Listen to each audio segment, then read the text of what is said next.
Nico Williams isn't going anywhere, Gab. We thought he was for a while. He's just signed a 10-year contract with Bilbao. Barcelona are reportedly looking at Luis Diaz. Yeah, I think we want to park that Diaz talk for a while for obvious reasons. But look, it's funny with this one, right? Because a year ago... The fans hammered him as well when they thought he was on the move, didn't they? Well, look, a year ago, remember people thought he was on the move after the Euros, and then he signs his contract and he says, no, I love it here. This is my home. But then he put in a 60 million euro release clause. Again, he's repeating the stuff again. Most important thing is listen to your heart. I am where I want to be with my people. This is my home, blah, blah, blah. Yeah, but now he still has a release clause in his contract. A higher one, 90 million. So you're always kind of giving yourself that out. As much as you love Athletic Bilbao. I don't think he had a great season. I don't know. I think this is a good swerve. I think he still has to grow as a player to justify these types of numbers. And Marcus Rashford, of course, linking himself, or his people linking himself to Barcelona. Doing his best, isn't he? I know. He really wants to move. Not exactly a surprise, but Martin Zubimendi to Arsenal is finally done.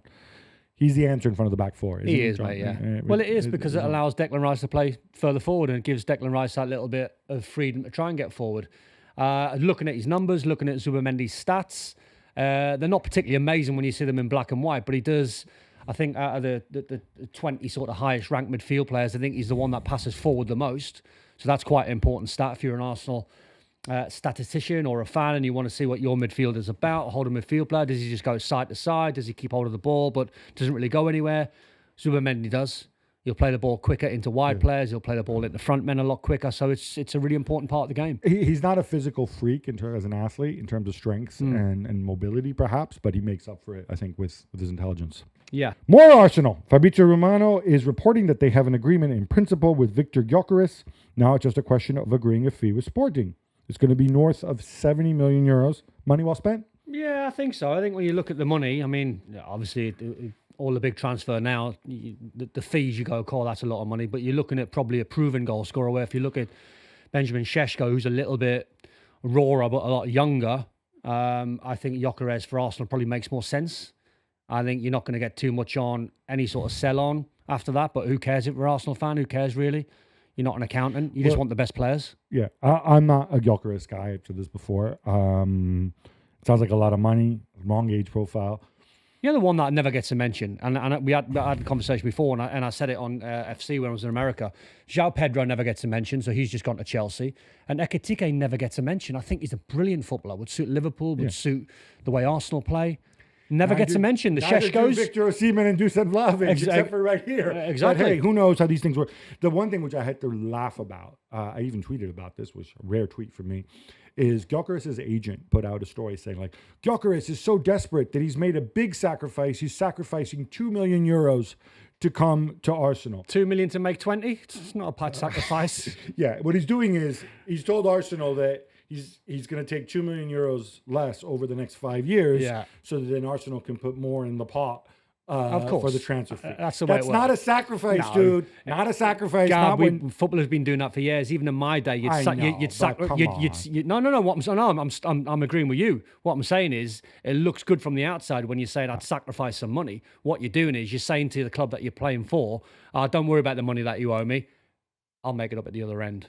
That's basically no. What we're doing is he's going to take less money from Arsenal, but he's still going to over a couple of more years extra, and he's still going to make 5 times what he was making before. And who cares? Who cares in terms of the amount of money that they're getting paid? You can make that up quite quickly. So $1 million here doesn't really sort of mean a lot. Gab, UEFA have been busy fining clubs for violating financial sustainability. Chelsea, Barca, Villa. Yeah, and others too, but we're going to focus on these. And these are big, big fines. Now, there's two rules. One is the football earnings rule, where you can only lose so much money over a certain period of time. The other one is a squad cost, where wages plus amortization can only be a certain percentage of your total revenue. Chelsea, between the two of them, they've been fined 31 million euros. And then there's another 60 million over the next 3 years, which they will be fined if they don't hit their targets. But in the meantime, they're buying another couple of players. Well, this is the thing, right? Blows my mind. Villa had been fined 11 euros guaranteed plus potentially 20. Barcelona 15 million plus potentially another 45. Now, the thing is, there's something called a List A problem where in their Champions League squad, and this could really bite for Villa and especially for Chelsea, in the Champions League squad, they can only register new players if they can then move players out of their current List A squad, the one they had at the end of the season, the Conference League, and they have to turn a profit doing that. I think that could be a little bit tricky, and without getting too technical about it, it could slow them down a little bit. So we'll see how much this actually bites. See this here. All right. You're not a believer. Pain in the backside. Now, Chelsea can go some way towards alleviating their issues if Nani Madueke leaves for Arsenal. Don, apparently they want 50 million for him. Does this make sense? Who for? Who's it make sense? It makes sense for Chelsea. Doesn't make any sense for Arsenal. Well, you want the best possible backup for Bukayo. Wait, let me guess. Arsenal have a really rubbish guy who plays on the right wing who's not important to the team, right? Oh no, wait, they have Bukayo Saka. That's what I'm saying. Yeah. So you're buying a player not for potentially to start on the left hand side where you might want to upgrade Martinelli, but you're buying and paying £50 million for a guy that's not going to play ahead of Bukayo Saka. Maybe you don't like inverted wingers anymore. Or maybe Arsenal think, oh, Bukayo Saka has had an injury wretched season last year. So it might be a big ask for him to churn out 50 games this season. So I get the backup. I get the argument of strength and depth. I get all that. I think Arsenal fans... It's a lot of money to throw But I think around. Arsenal fans are just buy us a number 9 man. Stop with these other players. Just get us the 9 dog. Meanwhile, Jamie Giddens to Chelsea is also done. Surprise, surprise. Don, I've had my say. What say you? What, on the player, or isn't Chelsea buying 64 million players again? Okay, so, sorry, I'm going to take a step back on this. So I made the point, and I shouldn't be addressing social media, but hey, you leave me no choice, right? I made the point that, like, Jamie Giddens, for me... Good player. Good player. He's also a bit raw. And he was at a club that was a bit of a zoo last year, and you can see the individual things. And I said, I wasn't sure about Chelsea adding another winger when you were already presumably adding 11 forwards. 11 forwards. No, it's not about the numbers. It's about well, it is. a guy. No, let me finish, please. It's about adding a guy who I think still has to develop. Yep. Right, he's got margin to develop. He's very promising. He's a little older, but than Esteval. Yep. And I don't know that you can carry 2 guys like that. And then people pointed out, oh no, but he's right-footed. Chelsea don't have enough right-footed players because Mudryk is out. And all of a sudden this became a big thing. The right-footed winger. And now, of course, fast forward a little bit. Okay, apart from the fact they have Nico Jackson, who's also right-footed and can also play on the left wing because they signed Rory Delap. Now they signed João Pedro as well. Hey, guess what? The guy also he can play on either wing as well. Yeah. You've got Neto who can play on either wing. This is not a big deal. Anyway, sorry. I was not going to talk about Gittins. I'll let you decide. No, I think you probably nailed it. I think he's a very good player, but I don't think he's a massive upgrade on what they've got. It's on just... Neto, you mean? Pardon? On Neto? On Neto. And it goes to Mudryk? Well, Mudryk's a different story. That's a whole new story in a different debate, probably for another day. But is it that big a deal to be able to have a right-footed player as opposed to... No, okay, just buy good players. It doesn't matter. It doesn't matter if you've got 11 lefties in your team. If they're all messy, you're absolutely fine. It doesn't matter. Well, and now, of course, Madueke potentially leaving. So who knows who the other winger is going to be. Well, that's why I mentioned... And we've seen a lot of Cole Palmer on the right in this... I don't want to see that. But this is why I mentioned the numbers. I mean, 11 forwards to date that they potentially got Chelsea. So again, I get the thickening up of a squad and Champions League football. I get all of that, but it just blows my mind. All the PSR, all the fines they're getting, the size of the contracts that they're giving. And, every day's a school day for me, so I'm learning a lot about what's happening at Chelsea. But I don't think Gittins is a massive upgrade on what they've got. Forget when I said before, if I was, they have is who? Well, they've got lots of players that can play in that position. Who? Madueke can play in that position if he stays on. Neto can play in that position. Cole Palmer's got enough brains about him to play in that position. He's not going to play on the left-hand side. But here's my thing. All right, let's make this very simple then, right? The 3 forward spots, right? Right wing, left wing. Presumably we have Cole Palmer as our number 10, right? You get promoted director of football or Maresca for the day. And who are your 2 on the right wing, center forward, and left wing? I mean, I'd have to absolutely study that squad inside out in terms of the numbers. But going back to what I wanted to say before was, if I was Maresca in Chelsea, before buying another winger and another forward, I'd buy a centre-half with experience. That's why I mentioned the likes of Thiago Silva and Frank have LaBeouf. 9 centre-backs. No, but you need an experience. They need to start adding. Need to start adding that brain power to what they've got, because they're a brilliant young side. I'm getting to love them.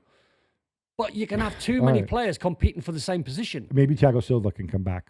Or Frank LaBeouf. There you go. Right, Bayern boss Uli Hoeneß had words of praise about Stuttgart's big man. How do you pronounce this boy's name? I've not seen a lot of him, Gab. Nick Woltemade. Woltemade. Is he the answer? Or Voldemort, as some of us like to call him. And by the way, he's Bayern unofficial boss emeritus in the sky.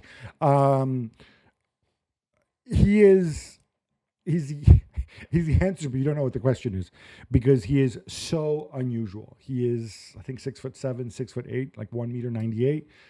But position? He's like a number 10, but then he's a mismatch guy. You assume he could play center forward. So we thinking of Thomas Mullerish? No, your obsession. No, he doesn't. No, I'm just trying. I'm trying to compare. No, I think he's much more technically gifted than Thomas Muller. He's got the flicks and the trick. Okay. Some people have compared him, and I feel like I should wash my mouth out with acid for even suggesting this, to Zlatan, simply because he's tall and he's physical, but he also has a deft touch. He's not super quick. Can he be a center forward? I don't know. He gives you something different. I think he can play up front. I mean, at Stuttgart, he played behind a striker, but he could presumably, fill in for Kane when he's not there. He's a talent. He's a piece of clay. And I think that's their thinking, and hopefully not that expensive, and they can work out what to do with it. Manchester United have given Matthias Cunha the number 10 shirt, which used to belong to one Marcus Rashford. Of course, he's been told that he's free to find a new club, along with Alejandro Garnacho, Anthony, Jadon Sancho, and Tyrell Malacia. None of this is a surprise, but would the club have been better off at least pretending there was a way back for some of these players? I mean, like, why you got to say, all right, everybody, here's Garnacho for sale, come take him. Here's my house. Do you want to buy this house? The roof is absolutely knackered. I've got a massive leak. All right, I'll give you less money for your house. Yeah. I think the clever way to do it is to try and get as much money as you can and say nice things about these players. But I think we're living in an age now, Gab, where everyone's done their homework on players. It's not like I'm playing 25 years ago and you can try and sell me if my legs are falling off and say, he's got a good football brain, though. You might want to take him. Right? I think everyone knows. And you see the pictures of Garnacho wearing the Rashford Villa shirt the other week. That was an ugly look. That wasn't particularly well thought out. So what do we think? All that's going to happen now is that these guys are going to sit there and they're going to wait until the transfer deadline day. I think they'll move them on. And I think Man United will move them on and take... On deadline day. Why would you move? You just wait for the price to come down. Right? But there's different ways to look at it. You can look at the price tag coming down, right? Which obviously you're taking a little bit of a loss on, but also you're winning in terms of getting those wages off the books. So Rashford's $350 a week or $375 a week. You might take less on the transfer fee, but you're getting... It makes no sense. It does make sense. No, it makes zero sense. Let's just say he's worth 50 million quid. Excuse me. Hang on, let's just say he's worth 50 million quid. Deadline day, you sell him for 40. I've lost 10 million quid. You make that up on every single week by you saving your 375 that you'd be paying him. So July and August, you're still paying his wages if you're Manchester United. But you don't want him sitting in a different block of the building, not even training and Garnacho. But that's exactly what you're doing. No, but you move him. No, you're selling. My position is you try and move him on. That's what they're trying to do. That's why they've give Cunha the number 10 shirt. But they have no leverage. Because that's a little dig to Marcus Rashford saying your number's gone, pal. All right, your number 10's gone. All right. You're going to have to move on, and Rashford knows it as well. When Amorim said, I'd rather play my goalkeeping coach or whatever it was at 60-odd years of age before Marcus Rashford, you're done. Loud and clear. Loud and clear. But all I'm saying is what this means realistically is I make a deal. If I'm a club, you're a buying club. I agree. Yes, I'm a buying club. Yeah. I agree terms with, forget Rashford, with Garnacho or Sancho or Anthony. I mean, I'm pretty sure this is what's going to happen with Betis. Man United just want these boys Can I finish? Gone. Yeah, sorry. Well, Man United want these boys gone. I get it what Man United want. They're running a business here. So what's going to happen, I would predict, because it's a logical thing to happen, is I'm Betis. I make a deal with Anthony. Yeah. And then I agree personal terms with him. I agree or somebody else agrees personal terms with Garnacho. And I wait for the clock to tick until deadline day. Yeah. And then at that point, United, A, have paid 2 more months of these guys' ridiculous wages.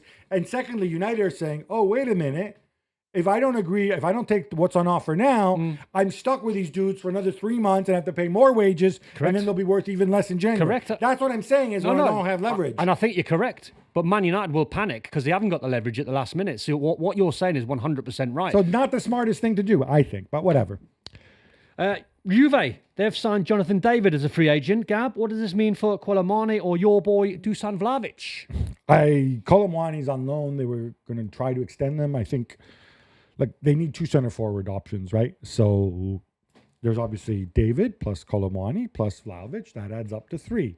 I know David and Kolomani can play on the wing as well, but realistically, they have a billion wingers.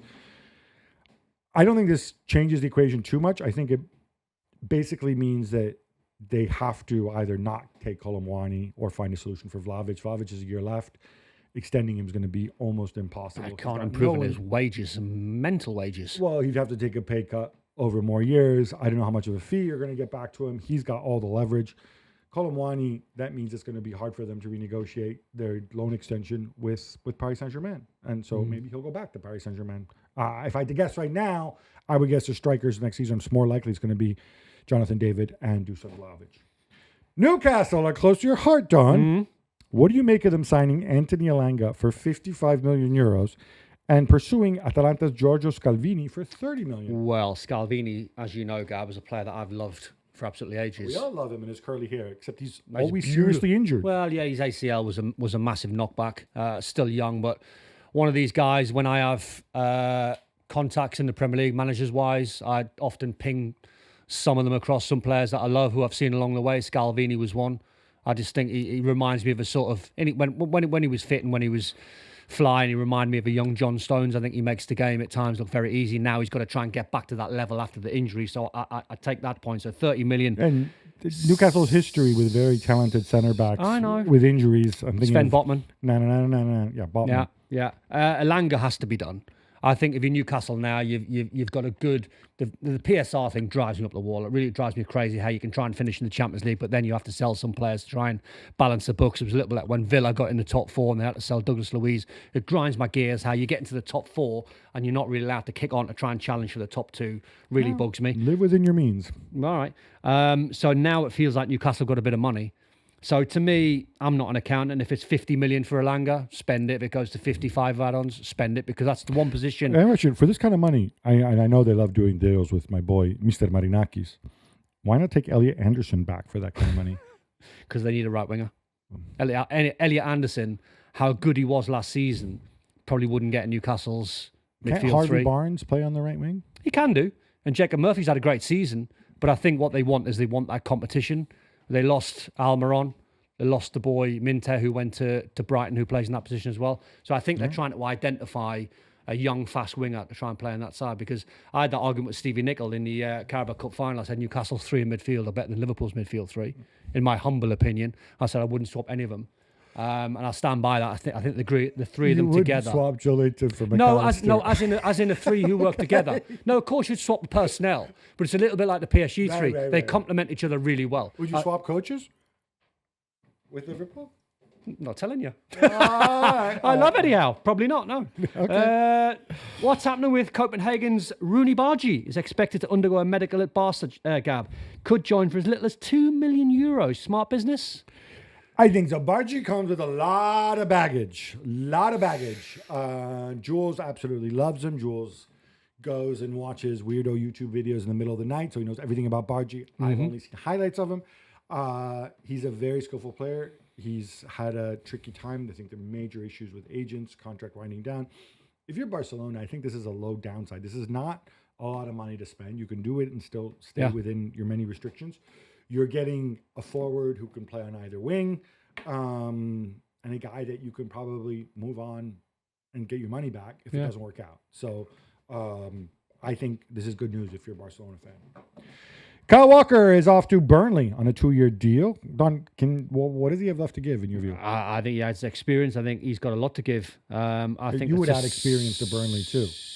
Well, when you look at Burnley last season, they were one of the best defensive sides in terms of clean sheets around. But I think you buy someone like Kyle Walker, And I think it's a good investment. I think he adds that experience. Good long-term investment? No, but it's not long-term when you're signing for next to nothing. You add that winner in the dressing room. If you're the manager Scotty Parker, and you can bounce ideas off. And I've had that in my career when older players come into a dressing room, and I've been one of them. What you can do is you can give vital information to a lot of the younger players on a daily basis, so the manager hasn't got to then worry about that. So you're buying Kyle Walker for the dressing room, and he can still contribute. I think the leadership side of it, in terms of bouncing ideas and stuff and defensive. When I mean bouncing ideas, I just mean be that link between. Instead of the manager going into a dressing room and constantly he just does not seem to be like the sharpest football brain. That's all I'm saying. Yeah, but the number of times he gets caught out of position and stuff like that. But that's been his life. But I think that's what I mean. So I don't know if this is the guy I want teaching my young center backs. No, I don't mean teaching them the football knowledge, the football side, the leadership and how to act on a daily basis inside the four walls of a dressing room. Yeah. And you can take that sort of semi-coaching role when you're listening to. We used to have a thing at Coventry called the Coffee Club, and there's me, Rob Page, Dennis Wise, a couple of other boys. We used to go and see the manager every Monday morning, go and have a cup of coffee with the manager. We'd all just chew the fat over the weekend. Then he'd rely on us 4 or 5 players to go down and manage the dressing room. That's what I think Kyle Walker will bring. He'll be able to manage Scotty Parker's dressing room on a daily basis from a Monday to Friday, before then he does all the important stuff at the weekend. Dennis Wise scored a great goal. Good player. Parma's Anjon Bonny is officially an Inter player, Gab. 24 million. Makes sense? Yeah. He's another forward, wingery type. I think, obviously, in terms of the strikers are going to be Thuram and Lautaro Martinez. When you play with a front two, you don't necessarily need to have that number 9 guy. And there's debate about whether he's better on the wing or better centrally. Doesn't score a lot of goals, but he's a good provider. And I think with Correa gone and Arnautovic finally gone, hey, it's nice to have somebody who's not 30-something on the bench. So he and Taremi are going to be the alternatives. I'm okay with that. Tottenham keep getting linked with Mohammad Kudus. Don, where does he fit, if at all? Don't they have enough forwards? Another team like Chelsea who seem pretty stacked in that position. So 50-odd million quid. I think what they're probably looking at, Thomas Frank's looking at the potential of Kudus and the versatility. He can play as a number 10. So I think what you're buying is a player. James Maddison can play I know. And Kulusevski I was just going to say Kulusevski, who's the best one of the lot, but a bit injury prone last season. So I think you're buying a player in Mohammad Kudus that there's so much more growth in him. 50 million seems a lot when you've got he's lots. He's not that young. He's not no, like I know, 19. but I just think he's one of them, Gab. He's one of these players that you watch him and you think you can be so much better than what you're doing and what you're giving.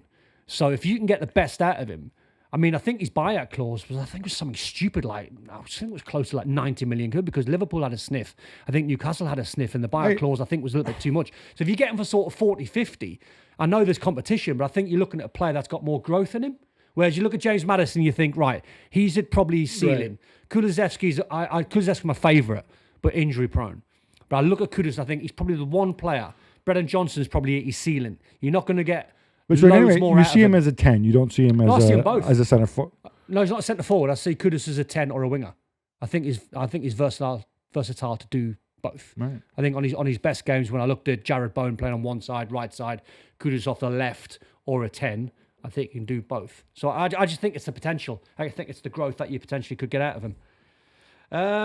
Pablo Torres leaving Barca for Mallorca, €5 million. Good deal. Yeah, I think his contract was winding down. He's a very, very technically gifted player. He's not a great athlete. He's a set-piece specialist, was the joke about him. I think Barcelona have better players in his position. And there's €5 million. Every little helps. Just 6 months after arriving at El Nasser for a fee of around $80 million, John Duran is off to join Jose Mourinho's Fenerbahce on loan. Don, can you work this out? Is this mystical Mendes magic? I can work this one out because I've commentated on Al Nassr and John Duran quite a bit last season. And he looked a player to me that was just completely lazy. Maybe he didn't want to be there. Maybe he's looked a bit disinterested, just walked around the pitch. So I'm not surprised that Al Nassr have moved him on. I think the potential in the player is there. We saw that at Villa. But I think it's going to need Jose's magic to get the best out of him, because I think he looks like hard work. All I'm going to say about this is if I'm Al Nassr, I mean, you know more about this. You follow the Saudi Pro League closer than I do.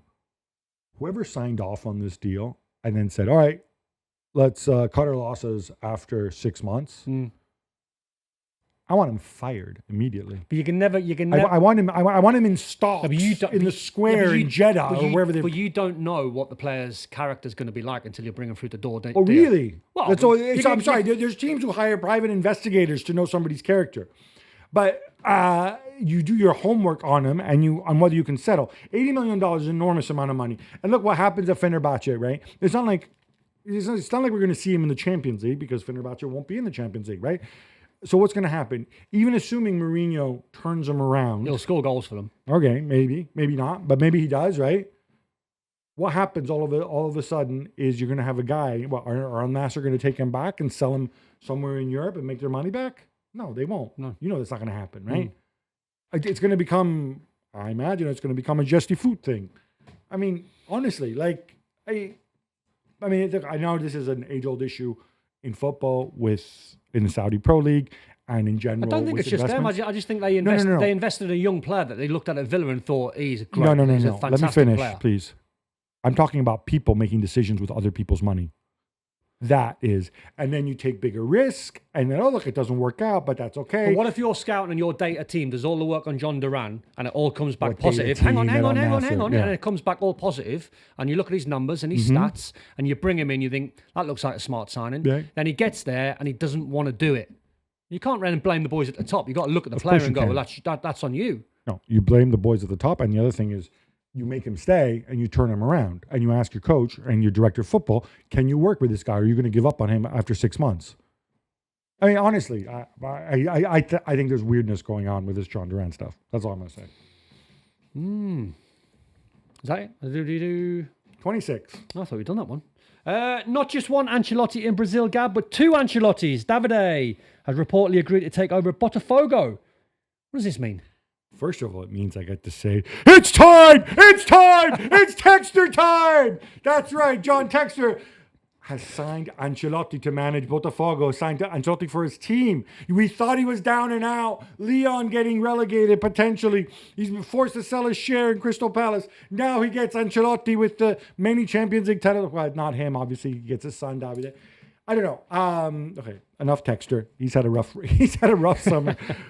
But what I find interesting is that Davide would choose Botafogo because you've never been a number one. Obviously, he was linked with the Rangers job.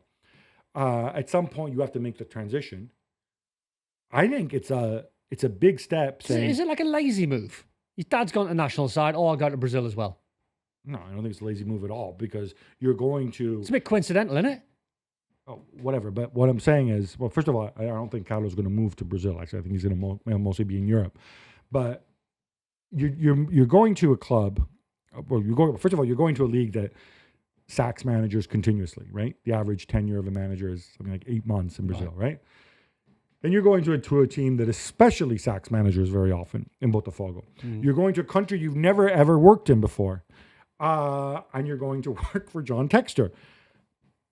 I mean, you could have chosen an easier on-ramp, right? So you said John Duran's was weirdness going on. This feels weirdness. Right, but at least if it doesn't work out, it's Davide Ancelotti who's going to pay the price. Yeah. Not PIF and people wasting their money. Napoli are on the verge of picking up Noah Lang from PSV Eindhoven for a €28 million package. Don Antonio Conte asked for more depth for the Champions League, and he's getting it. Yeah, it's what he does. They were linked with Garnacho for about 50 million quid. Thought it was too high. £28 million on Noah Lang, I think, makes a lot of sense. I think Conte will work his magic on the player. It does seem like when he's buying the players now at Napoli, he's buying the players that he can mould into a team and not really, I say this very loosely, but carrying any sort of superstars. And I wouldn't bet against Conte making this player into a not a top class player, but a very good player for the team. Yeah, I said this about Malik Tillman, so I feel like I have to be consistent.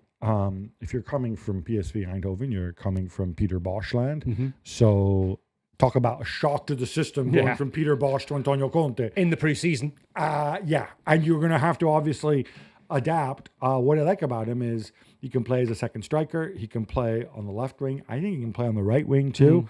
And I think Jack Raspadori's always seems like he's about to be sold, about to move on. Yeah. But at least I think even if he doesn't stay, I think they're going to get somebody else in. So they have that package, so they're not overly reliant. They still have a center forward situation. They're talking about Lorenzo Luca. Maybe they seem to have decided that. Oh, we're not sure Lukaku can last the whole season. Well, that was my theory watching Napoli a lot last season. Was they're very much heavily reliant on Lukaku and McTominay. So it sort of makes sense trying to add more goals to it. Yeah, so the question is, do you get a guy who's like Lukaku? Like, for example, Luca from Udinese, who, not only Like do the him, by the names way. similar. Like him. He's 8 feet tall. He knocks the love ball him. down, blah, blah, blah, I like right? him. Or do you get somebody who's different to Lukaku, who maybe can play with Lukaku if McTominay's not available? That's the beauty of how you see the game, isn't it? If you're... Well, how does Hutchinson see it? I like Luca, I must admit. Every time I've worked and commentated on him, I think, and as you said, he's great, but he's not just like one of these really tall guys that you think, oh, he's going to be good in the air because he's 15 feet tall. His feet are really good. He gets hold of the ball. He's a good link man. He can run. I would have probably invested a little bit more money into him, but that's the beauty of football. It's a coach. How do you see the dynamic of Noah Lang fitting in? I think he'll fit in well under Conte.